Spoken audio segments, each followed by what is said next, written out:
मम्मा ने मुझे दोनों कंधों से पकड़कर कहा, अच्छा आज हमारी चक्रधारी भी आई है। बड़े प्यार से बोला।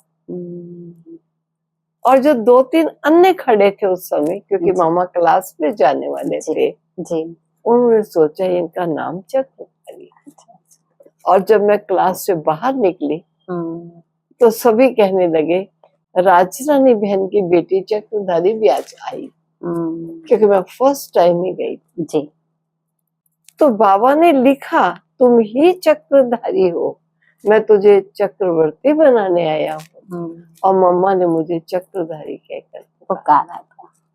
कि जब क्लास पूरी होती थी जी, तो बाबा अपने कमरे में जाते थे जी। कुछ दीदियां और कुछ दादियां भी जी बाबा के साथ कमरे में जाते थे।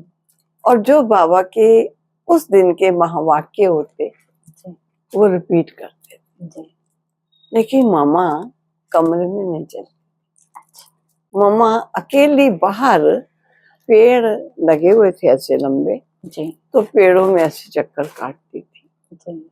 और जैसे सुनी हुई वाणी को वो मंथन उगाड़ती थी। अच्छा। जैसे गाय घास खा लेती है, खा लेती है, फिर उसको उगाड़ती है, तभी वो दूध देता। तो मामा ने आवाज लगाई, रुक्मणी रुक्मणी। इसे कोयल बोलती है मीठा जी। मेरे मन में आया इतनी धीमी आवाज, वो सेकंड कमरे में है, वो कैसे सुनेंगे। लेकिन भागते हुए रुक्मिणी दादी आई, जी मामा। उनकी एक ही विशेषता थी कि वो ज्ञान सुनती थी तो उसको पोस्टपोन नहीं करती थी, कल इस पर विचार करूंगी। अच्छा। आज और अभी उस पर विचार कर, और विचार करके उसे इस कदर चबाती थी, ज्ञान को एक इतना सॉलिड रूप बना लेती थी जो उसका स्वरूप बन जाए।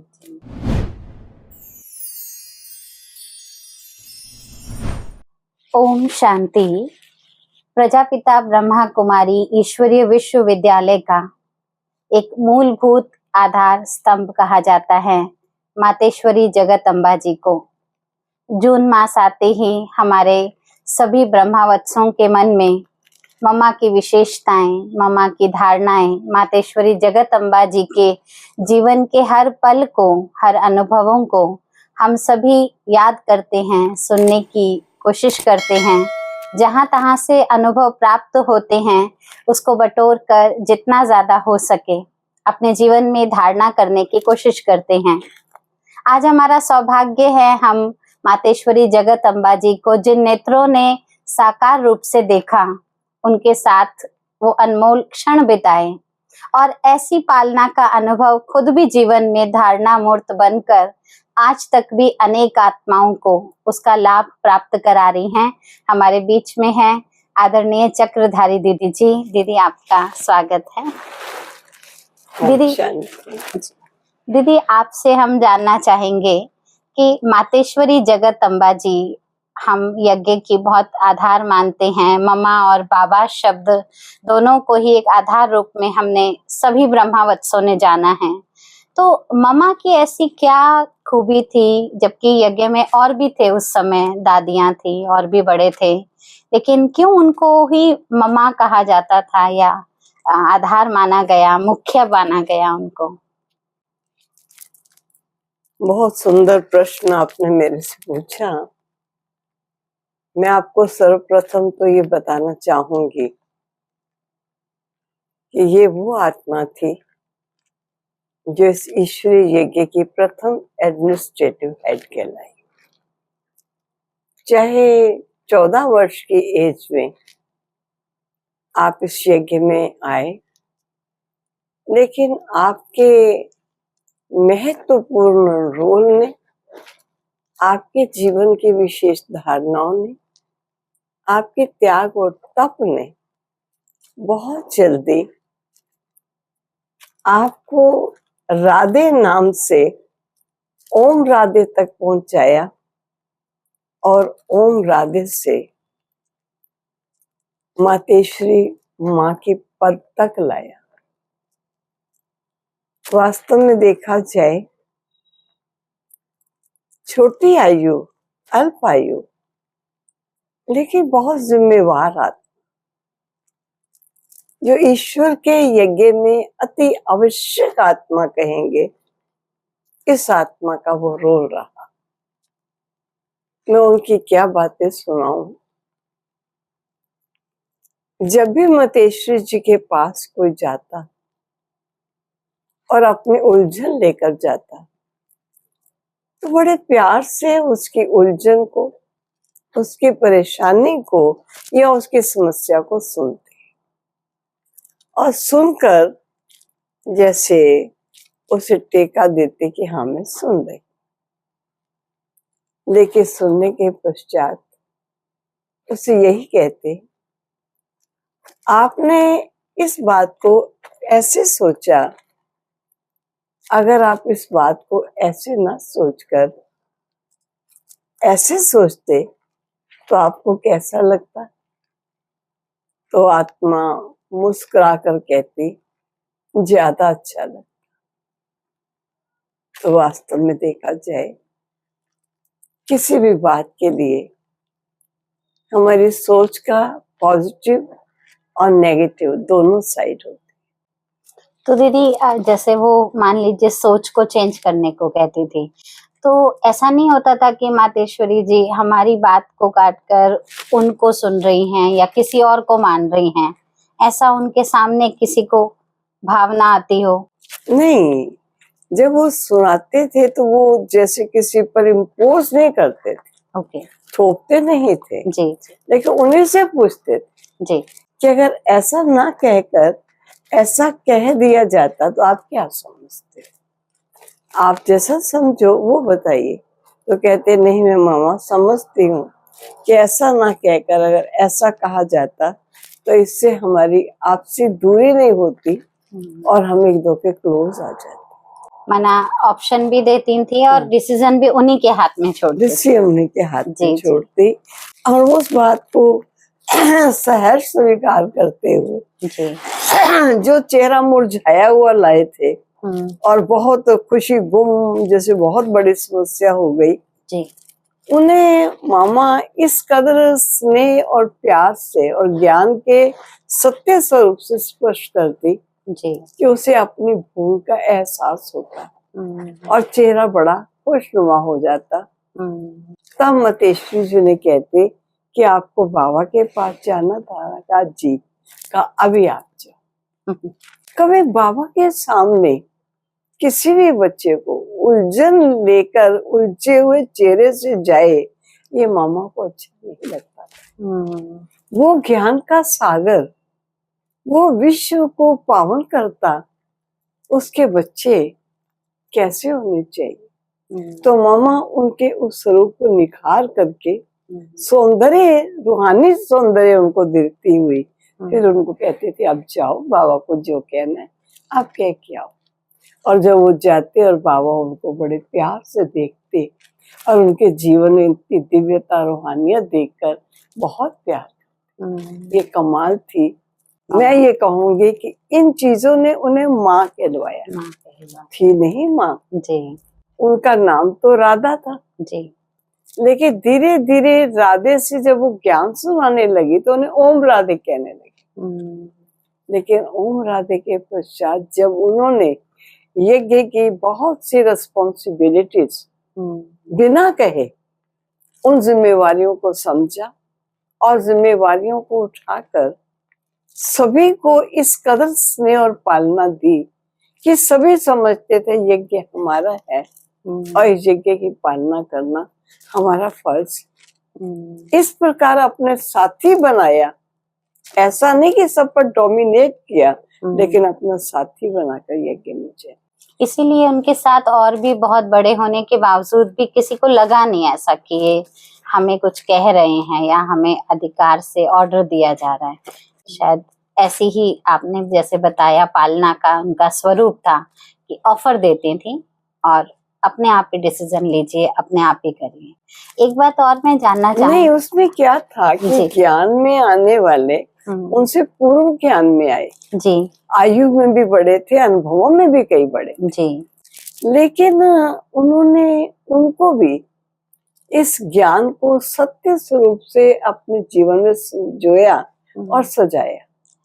ना केवल संजोया और सजाया, लेकिन दूसरों को भी सजाकर उनकी सुंदर मूर्ति, जैसे एक चित्रकार एक मूर्ति तैयार कर देता है, ऐसे उनकी मूर्ति तैयार कर देती थी। और उसे अपने स्वरूप को देखकर उसको बड़ा अच्छा लगता था कि सचमुच ऐसा जीवन होता तो बहुत ही अच्छा होता।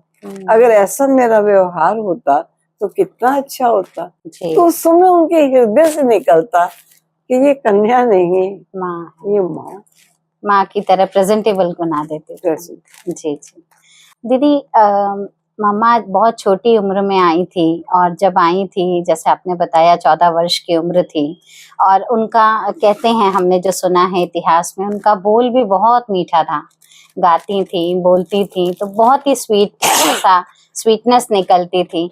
आप जब उनके पहली बार उनके संपर्क में आए, आपने वो क्या मिठास या कोई पर्सनल कोई गुण जो आपने महसूस किया हो, हम आपके बारे में पूछे। क्योंकि मैं जब मामा से मिली तो मैं अपने घर से ही आती थी, और प्रथम तो मेरा मिलना नहीं हुआ जी, लेकिन मैं कई बार ये एक्सपीरियंस में सुनाती हूँ कि मैं अपने सखी के साथ प्रथम सेवा केंद्र कमला नगर में गई, जबकि सेकंड डे मातेश्वरी जी वहां आने वाले थे, और वहां रहने वाले भ्राता जगदीश चंद्र जी ने मुझे देखते ही ऐसा कहा कि हमारे यहाँ हमारी जगदम्बा सरस्वती माँ कल आ रही हैं, क्या आप माँ का कमरा सजाओगे? मुझे नहीं मालूम माँ कौन है, सरस्वती कौन है, लेकिन जब मुझे काम दिया गया मुझे कमरे को डेकोरेट करना जरा अच्छा लगता था, तो मैंने कहा जी मैं सजाऊं। और मैंने ये कहा क्या डिमांड होगी, जो उन्होंने बताया मैंने उस अनुसार उस कमरे को बहुत सुंदर सजाया। और मैं ये भी कहूंगी कि मैं सेकंड डे चाहे मामा से मिलने नहीं आई, लेकिन प्रथम बार मैंने मामा के कमरे को जरूर सजाया जी।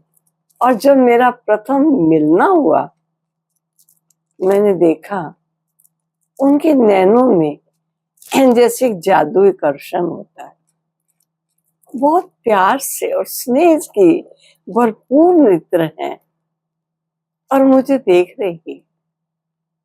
मुझे नहीं मालूम था कि दृष्टि का क्या महत्व होता है। जब वो मुझे देखती तो मैं फौरन नेत्र नीचे कर लेती, और जब वो किसी अन्य को देख रही होती तो मैं उनके नैनों की तरफ देखती। बहुत प्यारा, बहुत स्नेह में स्वरूप था। वो प्रथम दिन था जी, जब मेरा सेवा केंद्र में जाना हुआ, और मामा को इन नैनों ने देखा। विशेष कन्याओं की क्लास हो रही जी, मुझे उसी क्लास में बिठाया गया, और मुझे पूछा गया, सब क्लास से पूछ रही थी मामा जी कि तुम कन्याएं क्या कन्याएं रहना चाहती हो, शादी क्यों नहीं करना चाहती, शादी में क्या होता है? तो किसी ने कहा मामा बंधन होता है, किसी ने कहा अधीनता होती है, किसी ने कहा बहुत काम जीवन का बढ़ जाता है, बहुत कुछ ऐसे ही उत्तर दिए, लेकिन मम्मा संतुष्ट प्रतीत नहीं हो रही जी। मैं भी बड़ी सुनने की इच्छुक थी कि क्या उत्तर मम्मा की तरफ से होगा। मम्मा ने बड़े प्यार से कहा, सबसे सर्वोच्च बात है कि कन्या जीवन एक पवित्र जीवन, ये पवित्रता कन्याओं का अमूल्य धन है। ये धन आम प्राप्त नहीं हो सकता। अगर आप कहो कि काम बहुत होता है तो काम तो यज्ञ में भी होता है, बंधन होता है, कुछ नियम और मर्यादाओं के बंधन में हर एक को बंधना पड़ता है। कोई कहे कि ये मुश्किल लगता है कई कार्य मुश्किल करने के बाद आसान बनते, लेकिन ये तो मामूली सी बातें हैं, वो तो यज्ञ जीवन में भी होगा। लेकिन सर्वोच्च बात है कि हमारे जीवन पवित्र जीवन।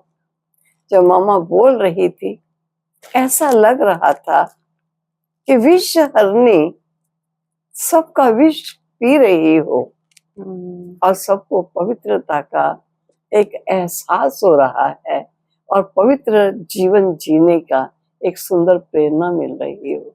ऐसे मामा के शब्दों में वो शक्ति थी, वो अपनेपन का स्नेह था, वो दिल का खुला प्यार था। ये जैसे मैंने मामा को प्रथम बार जब सुना तो ये देखा। दीदी, मैंने आपके विषय में सुना है कि मम्मा ने आपको पुकारा भी, आपके ये जो नाम है शायद मम्मा ने ही पुकारा था, ऐसा क्या है कि ये नाम वास्तव में देखा जाए तो चक्रधारी मेरा नाम नहीं था।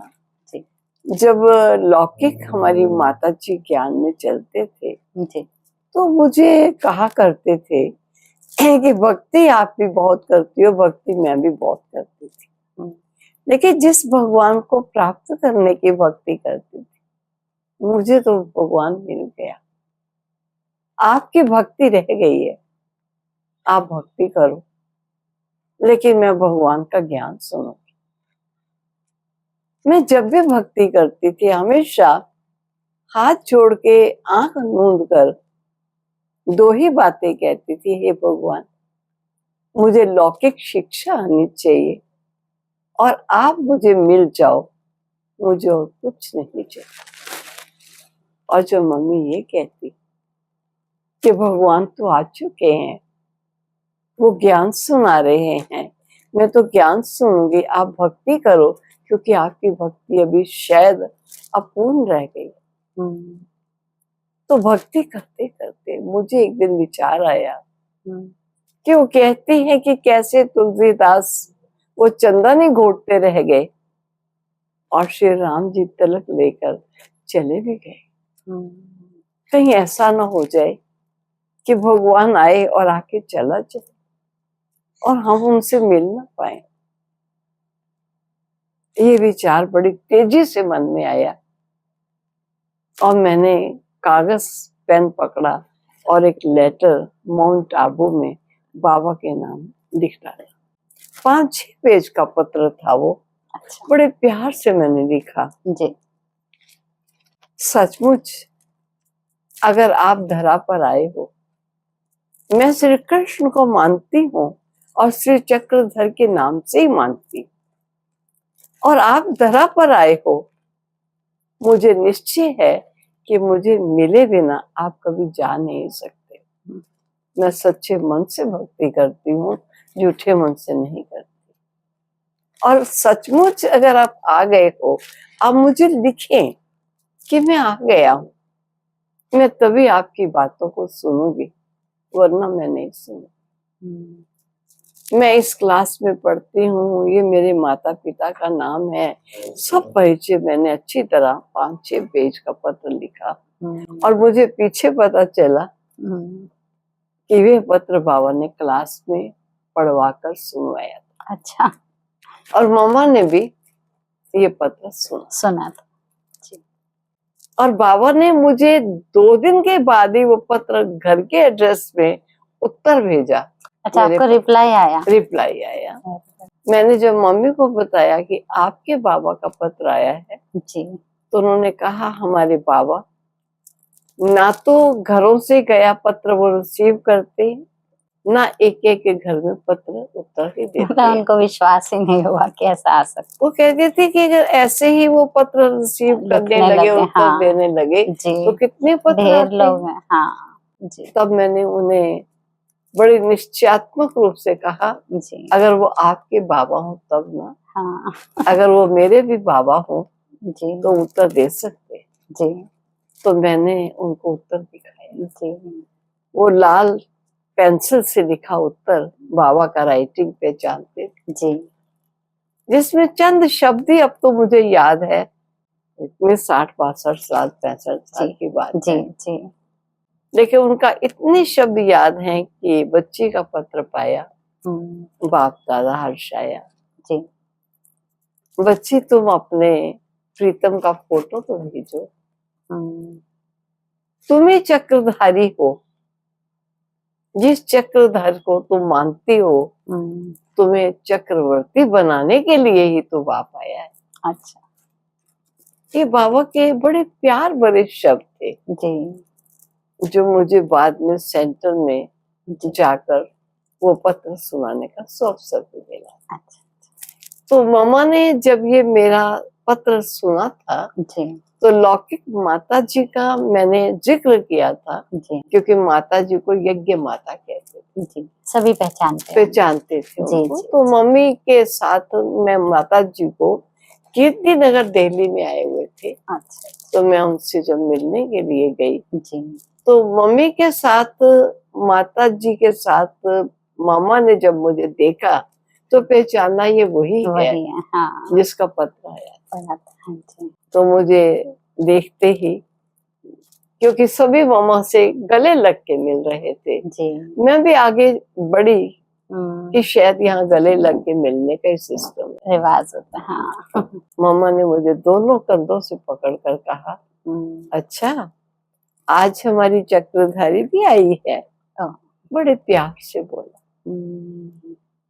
और जो 2-3 अन्य खड़े थे उस समय, क्योंकि मामा क्लास में जाने वाले थे, उन्होंने सोचा इनका नाम चक्रधारी।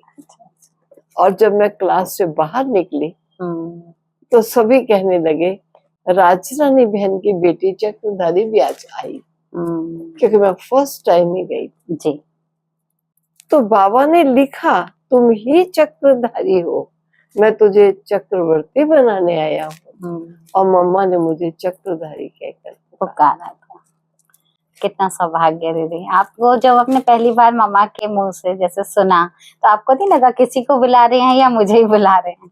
नहीं, मैं समझती थी कि ये चक्रधर नाम आम प्रसिद्ध नाम नहीं है। हाँ जी। ये जरूर मामा ने मेरे पत्र के अनुकूल ही मुझे कहा है।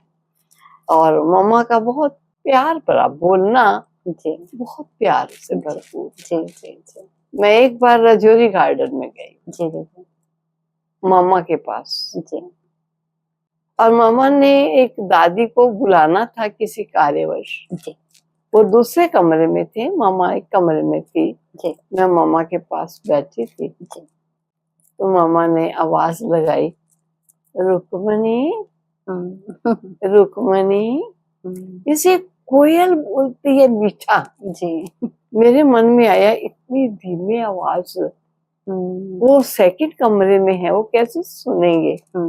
लेकिन भागते हुए रुक्मिणी दादी आई, जी मामा। अब मामा का आवाज धीमे था, प्यार का था, लेकिन सबको मालूम था कि मामा का बादशाह, मामा की आवाज ऐसे ऐसे जी जी। और वो दूर खड़ी भी मामा की आवाज को जी जी। बहुत मधुर बोलना था जी जी। और वो मधुरता आवाज की नहीं थी, हृदय की मधुर। हृदय से मामा सबको बहुत एक अपनापन बहुत महसूस था। दीदी मम्मा के विषय में हम सुनते हैं कि मम्मा बाबा की एक पॉइंट की बड़ी गहराई में चली जाती थी, बहुत जैसे एक ही पॉइंट से इतना विस्तार ज्ञान का देती थी। तो ऐसा वो क्या पुरुषार्थ करती थी, आपने कुछ देखा उनको कभी?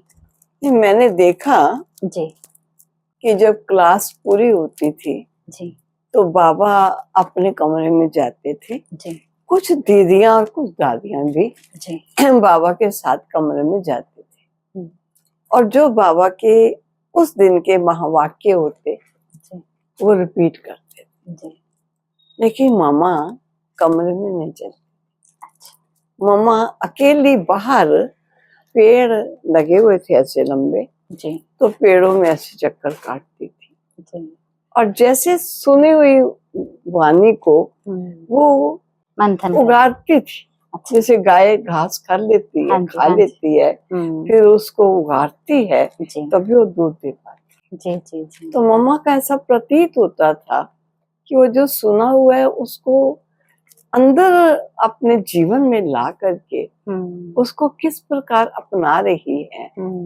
और उसका जो अनुभव होता था जब बाबा के क्लास में आने से पूर्व मम्मा पहले बोलती थी, बाबा जी। पीछे क्लास में आते थे, जी लेकिन मम्मा एक ही बात बाबा की जी इतने सुंदर रूप से स्पष्ट करती थी, जी इतने सुंदर रूप से, जैसे सब कहते थे बाबा की मुरली तो कई बार समझ नहीं आती, लेकिन मम्मा की मुरली तो बड़ी समझ में आती। तो बाबा कहते थे मामा की मीठी लोरी है, बाबा तो सागर, सागर की लहरें हैं, जी प्यार भरी लोरी तो प्यार से सुनी ही जाती है। जी तो मम्मा के बोल बड़े मधुर, बड़े मीठे और बड़े स्पष्ट।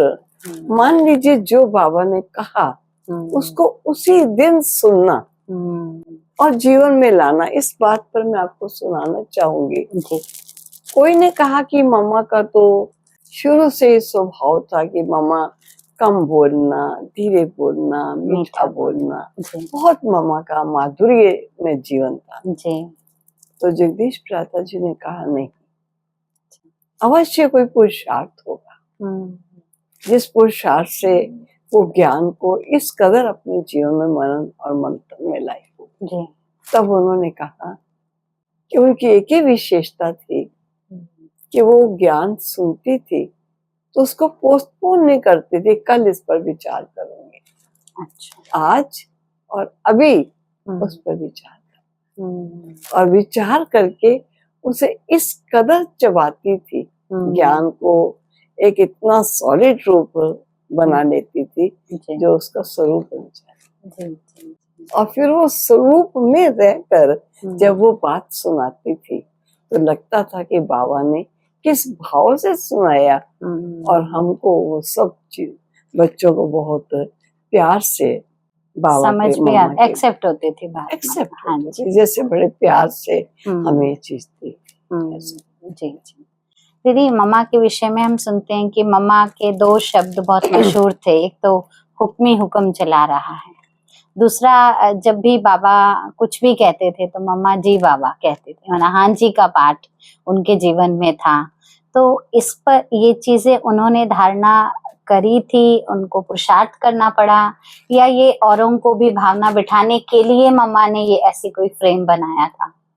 मैं कहूंगी इस ईश्वरीय यज्ञ के नंबर 1 निश्चय बुद्धि मम्मा, जिसको निश्चय था कि परमात्मा इस तन में आकर के ज्ञान और योग की शिक्षा दे रहे, जबकि मम्मा को कोई साक्षात्कार भी नहीं, कोई साक्षात्कार भी नहीं। जी जी लेकिन उसने ज्ञान को हृदय स्पर्शी, उस ज्ञान को कैसे अपने हृदय में लाया जी और समझा, जी समझ करके उसका स्वरूप वो ही निकल गया। और हमेशा यही कहती थी, हुक्मी हुक्म चलाए राह, जी जिस राह पर वो आज्ञा देगा जी उसी राह पर हमको चलना है। जी उसको निश्चित ये इंसान नहीं, एक महान आत्मा नहीं, ये प्रजापिता ब्रह्मा नहीं, लेकिन ये तो माध्यम है प्रजापिता ब्रह्मा का, जिस माध्यम से स्वयं सर्वसमर्थ सर्वशक्तिवान ज्ञान सुनाता है। ये मम्मा का निश्चय नंबर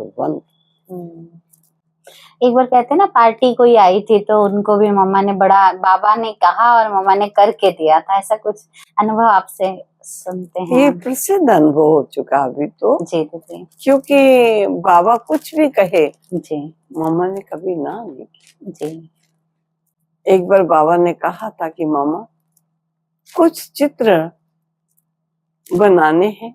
बाबा बड़े बड़े राजों को, क्योंकि उस समय अंग्रेजों का राज्य था, जी उनको उपहार रूप में भेजना चाहते हैं, और 15 दिन में क्या ये चित्र बनकर तैयार हो जाएंगे? मामा ने कहा जी बाबा। जब मामा ने बहनों को जाके सुनाया कि अभी हम सबके सहयोग से चित्र बनाने हैं, सबने कहा मामा इतने दिनों में, 1 मास के अंदर ये चित्र कभी भी तैयार नहीं हो सकता।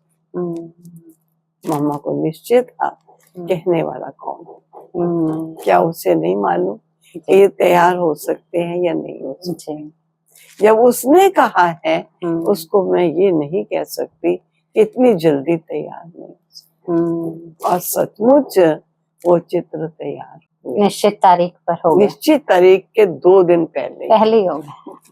कैसे उस चित्र को शीशे का जो टेबल था जी उस पर रख के नीचे लाइट जला कर के जी और उसकी वो पूरी ट्रेस ऊपर आ जाती थी, जी जी जी और कैसे उस ट्रेस को ड्रॉ करके, ड्रा कर लिया जी जी। और फिर बहनें उसको कलर करती थी। और किस प्रकार वो सुंदर चित्र आज भी शायद इंग्लैंड के म्यूजियम में एक चित्र तो आज भी अच्छा रखा। अच्छा अच्छा, माना कला भी सिखाई, सबका कला यूज भी करी, और बाबा की जो आज्ञा थी उसका भी पूरा। कभी मामा ने ना नहीं की। जी जी मान लीजिए जो पार्टी की बात कह रहे हैं, जी अगर बाबा कोई कार्य कहे तो मामा कभी ये नहीं कहती थी होगा नहीं होगा सोचेंगे, नहीं, हुआ पड़ा है बस। बाबा ने कहा जी बाबा, जी। बस उसे इतना ही मालूम है मुझे जी कहना। क्या कभी ऐसा होता था कि बाबा ने कोई मामा को काम दिया और मामा को नहीं आता हो तो भी जी बाबा बोले? नहीं, मम्मा को नहीं आता है तो मम्मा को कैसे भी करके सिखाएगा या मम्मा सीखेगी, ये बाबा को ऑलमाइटी को मालूम पता होता था। कि अच्छा, ये कर सकती है कि नहीं कर सकती। तभी वो उनको कहते थे। ऑलमाइटी जानता है, जी और जी मम्मा को फुल विश्वास था जी कि जी, बाबा ने काम दिया तो काम होगा। होगा ही होगा। हाँ जी अब जैसे बाबा की पार्टी की बात है कि पार्टी आई है और जा रही है, जी मिलन मना रही है, जी और कहते हैं बाबा आज मामा बाबा का दिल है किस पार्टी को मैं साबूदाने का हलवा खिलाऊं। मामा ने कहा जी बाबा, बस ये नहीं कहा आप बनाओ, मैं खिलाऊं। मामा ने कहा जी बाबा। मामा 2-3 पार्टियां जिनसे मिलना था बाबा के साथ बैठती थी, सबसे मिली। मिलने के बाद सीधी अपने कमरे में गई और किचन में जाके उन्होंने सारा सामान जुटाया और बनाने लगी। मोहिनी छोटी जो दादी के साथ रहती थी पीछे, वो मामा की उस समय ब्राह्मणी थी। अच्छा अच्छा, उसने कहा मामा आप हर बात कह देते हो जी बाबा, आप समझ सकते हो थोड़ा सा टाइम है, इस हलवे के बनने में बहुत टाइम लगता है, और आपने जी बाबा कह दिया, कैसे हलवा बनेगा। मामा ने कुछ नहीं सुनी और बड़े प्यार से वो हलवा बनाना शुरू किया। और वो गई, 1-2 बार गई, जब देखा कि पार्टी तो मिलकर जा रही है, अच्छा, कहा मामा अब हलवा आप और हम दोनों ही खाएंगे, पार्टी जा चुकी जी। मामा ने तब भी कुछ नहीं इस बात पर। मामा ने बनाया और स्टील का डिब्बा लिया, उसमें हलवे को भरा। फिर मोहिनी बहन जल्दी से जल्दी गई बाबा के पास, बाबा आपने तो कहा था हलवा खिलाना है, मामा ने हलवा बनाया, पार्टी चली गई है, अब वो हलवा कैसे जाएगा उनको। बाबा ने कहा अच्छा मामा ने बना लिया। बच्चे पार्टी अभी बस स्टॉप पर पहुंची होगी, एक फला बच्चे को बुलाओ और हलवा बना हुआ डिब्बे में डाला है। जी बाबा, लाओ डिब्बा, बाबा उसको बस स्टॉप पर पहुंचे। और वो डिब्बा बस स्टॉप नहीं, बस चल पड़ी, बड़ी लंबी गाथा है। एक वो डिब्बा उस पार्टी को मिला गया। आप सोचिए वो हलवा नहीं रहा उन लोगों के लिए, अमृत था, जड़ी बूटियां थी, ये वो चीजें थी जो उनको जिए दाल देने वाली थी। मैं नहीं समझती कि कोई भी आत्मा उसे खाकर भूल सकती है कि हम चले गए लेकिन हमारी माँ ने बनाया और हमारे बाबा ने हमको वहां भी भेज दिया। तो मामा कभी ना नहीं करते, क्योंकि मामा को निश्चय था, विश्वास था, ये कौन कहने वाला है, कोई इंसान नहीं, स्वयं सर्वसमर्थ भगवान। लास्ट में मैं ये जानना चाहूंगी कि मम्मा का जैसे अंतिम समय जो 24 जून 1965 का दिन मम्मा अपनी कर्मातीत अवस्था को प्राप्त करे थे, तो कष्ट था शरीर में और शायद कुछ बीमारी भी थी, अमुक उस समय इतना साइंस इतनी एडवांस नहीं थी जो सारा कुछ उसका इलाज एक्यूरेट हो सकता था, लेकिन मम्मा की अवस्था क्या रही? लास्ट में आप भी थे, आपने भी शायद उनको देखा था। नहीं, मैंने अच्छी तरह लास्ट में देखा जी, क्योंकि मैं मामा के शरीर छोड़ने के कुछ दिन पूर्व भी पहुंच गई थी। अच्छा, और उसके बाद 15 दिन तक भी ठहरी थी जी क्योंकि व्याधि बहुत कड़ी थी जी लंग्स तक फैल चुकी थी। जी और उनकी सांस की आवाज काफी दूर तक आती। लेकिन अगर आप पास मम्मा के जाएंगे जी तो मम्मा इस कदर सांसों को ऐसे रखती थी जैसे मम्मा को कोई भी तकलीफ नहीं, रोक के रखते थे। ठीक अच्छा हाँ। नॉर्मल जैसे। उसी दिन बाबा ने बगीचे से उतरे हुए कितने मन अंगूर अच्छा और आई हुई पार्टी जून मास है, सब तरफ से पार्टीज आई थी। छोटा मेडिटेशन, छोटा हॉल जी जो हिस्ट्री हॉल है जी फुल था जी। बाबा ने कहा हर बच्चा आज मम्मा के पास आएगा और सब मम्मा से अंगूर लेंगे।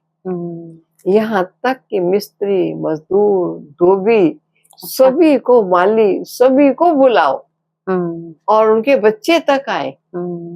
आप सोचिए कितनी देर मम्मा बैठी, तकियों के सहारे बिठाया। बाबा ने मम्मा का हाथ अपने हाथ पे रखा। अच्छा। एक बहन अंगूर डालती थी, बाबा मम्मा के हाथ से बच्चों के हाथ में अंगूर देते थे और सभी को मम्मा ऐसे बैठ के बड़ी मुस्कुराती हुई दृष्टि देते हुए अंगूर सब बच्चों को। आप सोचिए कैसी कंडीशन। उसी दिन 5 बजे शाम को मम्मा ने शरीर छोड़ा। बाबा जानते ही हैं कि जब आत्मा जाने ही वाली है, और डॉक्टर ने कह भी रखा था कि 4 मास या 6 मास से ज्यादा ये नहीं जी सकते हैं, इनकी बीमारी है जी जी। तो बाबा ने उस आत्मा द्वारा अंत तक भी बहुत सेवा, और उस आत्मा ने जैसे बाबा ने सेवा की आज्ञा दी सहर्ष स्वीकार करते हुए सबकी सेवा की। दीदी ये हमारा सौभाग्य, आज जिन नेत्रों ने, जिन हाथों ने उस मातेश्वरी की पालना ली है, हम उनके मुखारबिंद से सम्मुख ये सब बातें सुन रहे हैं। आपका बहुत बहुत धन्यवाद। जाते जाते आपसे 2 प्रेरणाएं, 24 जून आने ही वाला है, कोई 2 शिक्षाएं आप सबके लिए, सभी ब्रह्मावत्सों के लिए देना चाहें, मम्मा की ओर से और आपके मुख, साकार मुख से निकलेंगे तो सभी ब्रह्मावत्स अवश्य ही ऐसी अवस्था को प्राप्त करेंगे। कोई ऐसी 2 प्रेरणाएं आप देना चाहें? मैं समझती हूँ अपनी आदरणीय माँ के प्रति हमारी हृदय की पुष्पांजलि, श्रद्धांजलि यही होगी जो माँ ने ईश्वरीय शिक्षाओं को पोस्टपोन नहीं किया जी। जो शिक्षाएं जीवन को आगे बढ़ाने वाली हैं जी, उन्हें फौरन इस्तेमाल करके ईश्वर की शक्तियों का अनुभव करें और अपने जीवन को आगे बढ़ाएं। और दूसरी मामा के जीवन की शिक्षा मैं यही समझती हूँ कि मामा ने कभी भी किसी बात में अपनी अवस्था को बदलने नहीं दिया जी। एक रस अवस्था और चेहरे पर सदा मुस्कुराहट और खुशी जी। चाहे कितना भी गम की घटना आ गई, कितनी भी बड़ी परिस्थिति आ गई है जी, लेकिन मम्मा पर परिस्थिति और घटना का इफेक्ट नहीं होता था, लेकिन मम्मा अपनी एक रस स्थिति में। अभी हम सबको भी अपनी अवस्था को इतनी जल्दी जल्दी बदलना नहीं चाहिए जी। अपनी अवस्था को एक रस बना के, स्टेबल बना के रखें। ये माँ के प्रति हम सबकी श्रद्धांजलि है, पुष्पांजलि है, प्यार। थैंक यू वेरी मच दीदी, बहुत बहुत थैंक यू। ओम शांति। तो सभी ब्रह्मावत से अवश्य ही इस दिन का ही इंतजार नहीं करेंगे। माँ तो सारे दिन ही माँ होती है, हर घंटे माँ होती है, उसके लिए कोई दिन नहीं होता। लेकिन फिर भी इस दिवस के उपलक्ष्य में जो हमें अनुभवी महावाक्य मिले हैं और प्रेरणाएं मिली हैं आदरणीय दीदी जी के द्वारा, हम अवश्य ही उसकी पालना करेंगे, ऐसी एश्योरिटी देते हैं। ओम शांति।